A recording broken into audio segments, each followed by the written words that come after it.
मैं भुगत भुगी मेरा एक्सीडेंट हुआ था। मैं लीडर ऑफ ऑपरेशन था महाराष्ट्र में।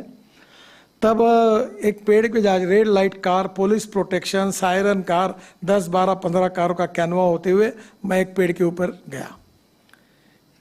पूरी गाड़ी पेड़ के कारण ट्रक के अंदर घुस गई और वो टायर के कारण बच गया, नहीं तो पूरे कट जाते थे।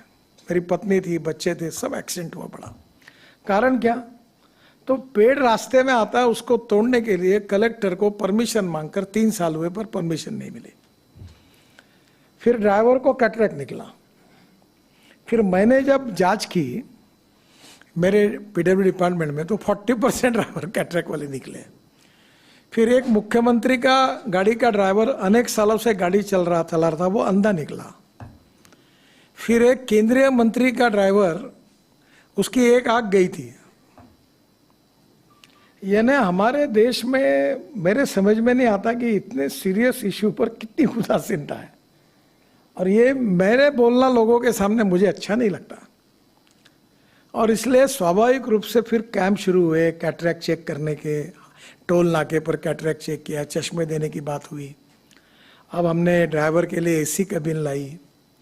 मुझे लगता है कि ये इशू शायद हमारी एक कमी होगी कि इसका जो महत्व है लोगों की जान बचाने का, शायद लोगों को समझाने में हम कम पड़े होंगे।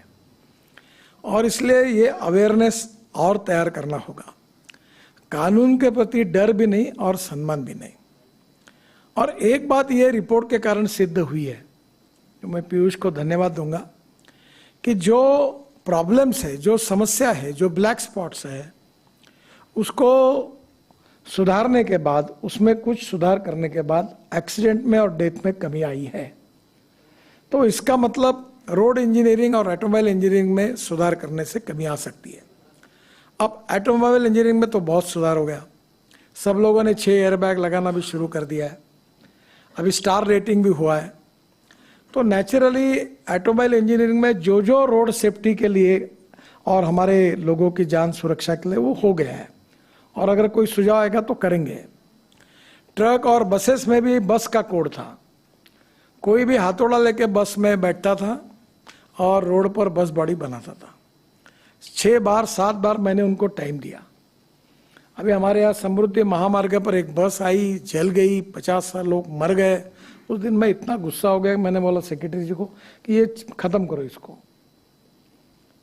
अब प्रॉब्लम यह है कि बसेस में जब अभी ये जो बड़े कंपनी ने बसेस बनाए, अभी मैंने एक स्लीपर कोच बस बेंगलोर में लॉन्च किया था।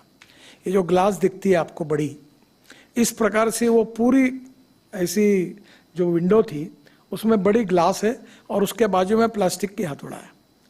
अगर बस गिर गई तो हथौड़े से वो तोड़कर वो बाहर आ सकते हैं। ये भी सुविधा ये अभी बस में नहीं थी।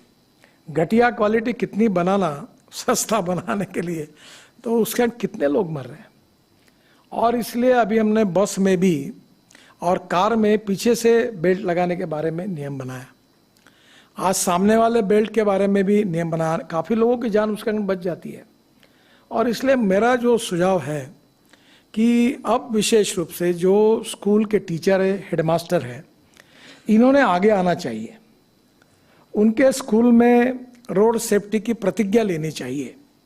बच्चों को पढ़ाना चाहिए, चाहे इसके कितने डेंजरस है, कैसे लाइफ जा रहे हैं, कितने नुकसान हो रहे हैं, इसके बारे में एक लोगों का एजुकेशन, प्रबोधन, प्रशिक्षण और उसके साथ फिर उसका ट्रेनिंग। तो ये जो जनरेशन तैयार होगी इसका बहुत फायदा होगा।